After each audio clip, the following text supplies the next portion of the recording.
Hello, my name is Alan Wilson. I'm the lead industrial designer at StudioRed, and welcome to Tech Tips. Today I want to show you how we can make interesting part lines in an organic form in Solidworks using draft analysis and this split silhouette split line tool. Let me go ahead and show you why we might want to do that. Right, this model, perhaps it could be a case for earbuds, Bluetooth earbuds, or a cosmetic case, or maybe an enclosure for an electronic device like a child's digipet. But if we change the pull direction of the tool, we can accomplish many different looks with this part line. Let me show you what I mean. This is the 45 degrees. If we change it to 35 degrees, has a much different look. Change it to 25 degrees, even 10 degrees. Much different parts. Let me show you one part from my home that really brings us home. Alright, this is a device by Gillette. It's the Fusion Proglide Styler. It's just a holder, holds a razor blade, and it has these beard trimmers in the back. They insert at an angle, which tells me that the tool was angled like so when it was being molded. Directions up and down for this blue part. However, the black part was molded in the orientation as intended for use, and in the CAD model, I'm sure, where the pull direction was north and south in this orientation. So that's what we're going to learn today. Let me walk through step by step the feature tree so you can learn how I built this. We'll switch back over to the more extreme 45 degree angle pull direction. So as you know, injection molding has many capabilities. Sometimes we can build in functions and we can build in fasteners. One thing that's often overlooked is the mold tool pull direction. Let me show you this. Let's roll back and look at the sketch from the beginning.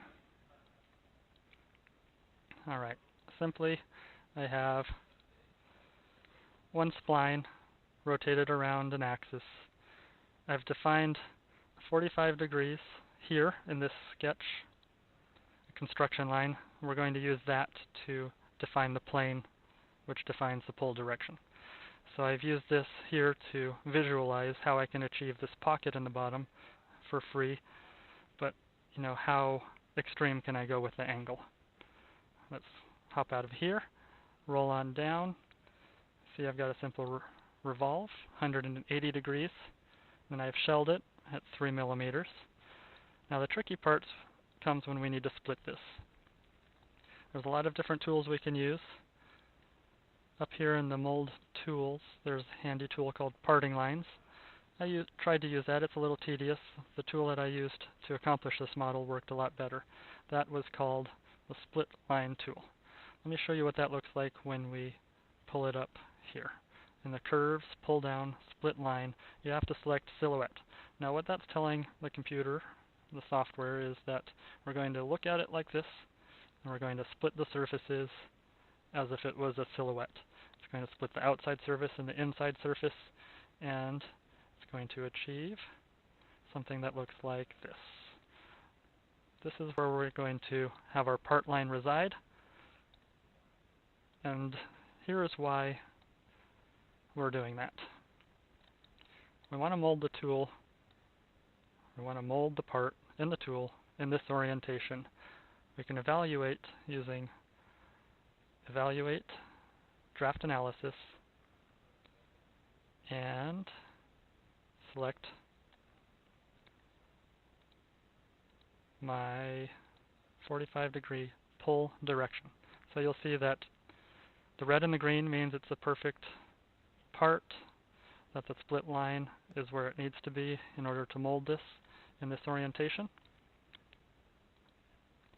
Now traditionally, we would mold in this orientation, and we would use the draft analysis and find the perfect horizontal part line by using the top. Traditionally, this would make for a shallow mold, easier to create, but I'm proposing that we can make more interesting part lines in this method that I'm showing you now. Alright, then to simply split the part, I drew a sketch from edge to edge on surface to surface, a straight line, and I simply swept that along the inside rail here, that edge that wraps around the part. I've also tried to loft from here to the other one using the sketch as a reference or not, or actually lofting this sketch to another sketch along these as a guide rail. This worked well enough, and I extended the surface like so that we could split the part in those two parts, like so. So now that we have the part split, we can hide this surface and see what we're looking at. I keep the sketch and the plane in here for reference so I can visualize what's happening. Now, the lip and groove is important. We want this surface and this surface to be separated by a little gap. You've seen that on products, so that gap makes a visual line break where this surface and this surface may not perfectly line up because the molding tools aren't perfect and alignment isn't perfect, but the lip and groove will help things center along each other and also provide that reveal, as we call it. This is the reveal,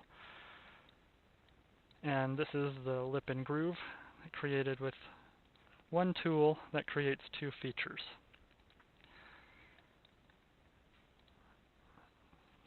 I'll show you quickly what the feature looks like.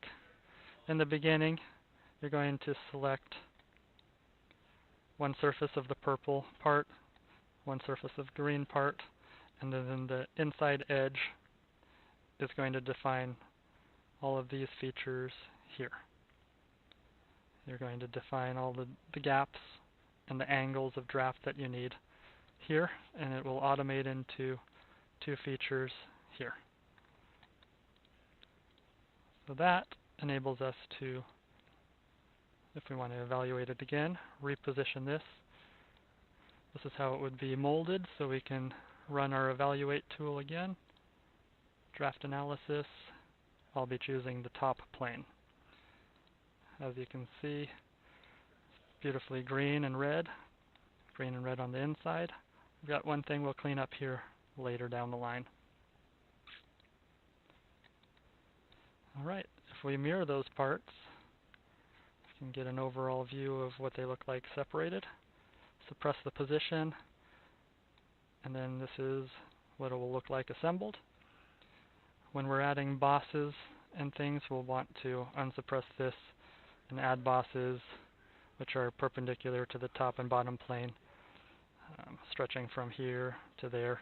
If we're making screw bosses or any sort of snap features, this is the position that we would want to do that in. Alright, that's the end of that tech tip, but I want to show you what this would look like if I threw it into KeyShot, rendered it up with some materials. And thank you for choosing StudioRed Tech Tips. Have a great day.